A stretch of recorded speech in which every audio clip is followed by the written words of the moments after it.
नमस्ते। भारतीय सड़कों पे ना एक नया कानून आ गया है और ये हिट एंड रन के मामलों को हमेशा के लिए बदल सकता है। आज हम इसी BNS 106 कानून की तह तक जाएंगे। तो सवाल ये उठता है कि भाई अगर कोई दुर्घटना के बाद मौके से भाग जाए तो अब सजा क्या होगी। और यकीन मानिए, इसका जो जवाब है वो चौंकाने वाला है। और हाँ, ये कोई सिर्फ बातचीत या कोई योजना नहीं है। 1 जुलाई 2024 से ये कानून पूरी तरह से लागू हो चुका है। मतलब सीधा सा है, सड़क पर गाड़ी चलाने वाले हर एक इंसान के लिए अब नियम बदल चुके हैं। तो चलिए एक नज़र डालते हैं कि आज हम क्या क्या समझने वाले हैं। सबसे पहले BNS 106 आखिर है क्या, फिर देखेंगे इसके दो हिस्से कौन से हैं। उसके बाद जो सबसे बड़ा बदलाव है हिट एंड रन, उस पर बात होगी। फिर ये देखेंगे कि भाग जाने और मदद करने में क्या फ़र्क है। और आखिर में इसके कानूनी पहलू और कुछ ज़रूरी सलाह पर भी नज़र डालेंगे। तो ठीक है, शुरू करते हैं पहले सेक्शन से। ये BNS 106 आखिर है क्या चीज़ और क्यों इसे भारतीय सड़कों के लिए इतना बड़ा बदलाव माना जा रहा है। देखिए, BNS 106 का पूरा नाम है भारतीय न्याय संहिता की धारा 106। आसान भाषा में कहें तो ये लापरवाही से किसी की मौत होने से जुड़ा कानून है। और इसने जो पुराना कानून था ना, IPC की धारा 304A, उसकी जगह ली है। लेकिन रुकिए, इस कानून में ना एक इंटरेस्टिंग बात है। इसके असल में दो अलग अलग हिस्से हैं। तो चलिए देखते हैं कि ये हैं क्या और इनमें फ़र्क क्या है। तो देखिए, इसका जो पहला पार्ट है BNS 106(1), वो डॉक्टरों की लापरवाही के बारे में है। उसमें सजा है 2 साल तक की। लेकिन हमारा फोकस रहेगा दूसरे पार्ट BNS 306(2) पर। यह जुड़ा है ड्राइवरों की लापरवाही से होने वाली मौतों से, और यहां सजा सीधी 10 साल तक पहुंच जाती है। और बस यहीं पर आता है इस कानून का सबसे बड़ा, सबसे जरूरी बदलाव, और वो है हिट एंड रन। ये एक ऐसा नियम है जिसे हर ड्राइवर को, मतलब हर किसी को जो गाड़ी चलाता है, बहुत ध्यान से समझना ही होगा। असल में ये पूरा कानून सिर्फ एक फैसले पर टिका है। एक ऐसा फैसला जिसके दो नतीजे हो सकते हैं, और दोनों में जमीन आसमान का फर्क है।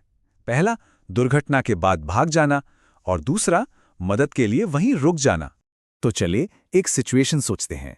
मान लीजिए एक ड्राइवर से एक्सीडेंट हो जाता है और उसमें किसी की जान चली जाती है।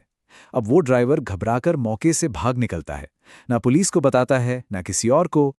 तो इस केस में सजा बहुत बहुत ज्यादा सख्त है। 10 साल तक की जेल और साथ में जुर्माना भी। ये नंबर याद रखने वाला है, पूरे 10 साल। अच्छा, अब आते हैं दूसरी सिचुएशन पर। यहां क्या होता है, ड्राइवर भागता नहीं है, वो अपनी गाड़ी रोकता है, जो भी घायल है उसकी मदद करने की कोशिश करता है और फौरन या तो पुलिस को या किसी मजिस्ट्रेट को खबर कर देता है। और बस इंसानियत का ये एक छोटा सा कदम सजा को सीधा आधा कर देता है। मतलब सजा घटकर ज्यादा से ज्यादा 5 साल की रह जाती है। सोचिए जरा, 10 साल से सीधे 5 साल। तो सबसे जरूरी बात क्या है? बस एक फैसला, मौके से भाग जाने का फैसला, और सजा सीधी डबल हो जाती है। सच पूछिए तो यही इस पूरे कानून का निचोड़ है।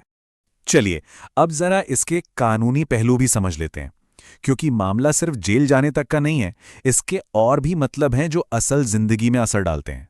देखिए, ये जो अपराध है, इसे 2 बहुत गंभीर कैटेगरी में रखा गया है। पहला तो ये कि ये नॉन बेलेबल यानी गैर जमानती है, और दूसरा ये कॉग्निजेबल यानी संज्ञेय है। अब इन शब्दों का मतलब क्या है वो समझते हैं। संज्ञेय या कॉग्निजेबल, इसका सीधा सा मतलब यह है कि पुलिस को आरोपी को गिरफ्तार करने के लिए किसी वारंट की जरूरत नहीं है। वो बिना वारंट के ही सीधे एक्शन ले सकते हैं, गिरफ्तार कर सकते हैं। और नॉन बेलेबल यानी गैर जमानती का मतलब, इसका मतलब है कि जमानत मिलना कोई हक नहीं रह जाता। मतलब कोर्ट से बेल मिलना बहुत बहुत मुश्किल हो सकता है। हाँ, एक और बात समझना बहुत जरूरी है। ये कानून मर्डर यानी हत्या से बिल्कुल अलग है। देखिए, BNS 106 में ये साबित करना होता है कि मौत लापरवाही की वजह से हुई, जबकि मर्डर के केस में इरादा साबित करना पड़ता है कि जानबूझकर मारा गया। तो आखिर में इससे हमें क्या सबक मिलता है? अगर कभी खुदा न खास्ता कोई दुर्घटना हो जाए तो बस ये 3 स्टेप्स याद रखने हैं। पहला, रुकना है, भागना बिल्कुल नहीं। दूसरा, फौरन पुलिस या मजिस्ट्रेट को इन्फॉर्म करना है। और तीसरा, जो घायल है उसकी मदद करनी है। और आखिर में एक सवाल जो हम सब के लिए है, क्या ये नया इतना सख्त कानून वाकई हमारे सड़कों पर चलने के तरीके को बदल पाएगा? क्या हम एक दूसरे के लिए थोड़े और जिम्मेदार बनेंगे? ये सोचने वाली बात है।